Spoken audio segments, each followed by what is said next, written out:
السلام عليكم. وعليكم السلام ورحمة الله وبركاته. كيف حالك يا موسى؟ الحمد لله بخير.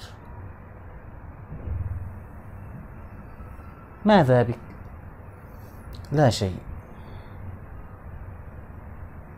لا، يبدو أنك متضايق. كان الطريق مزدحما في الصباح، ووصلت العمل متأخرا، ورآني المدير فخصم مني يومين. لا بأس، لعله خير. لا تتضايق.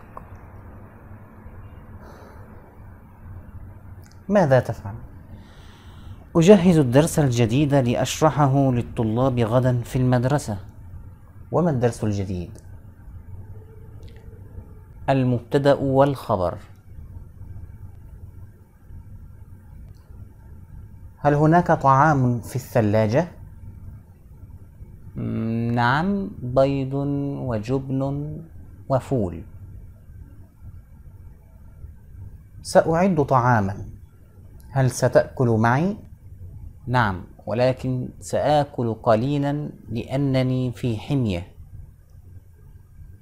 حسنا، سأعد الطعام وأنت ستغسل الأطباق. اتفقنا.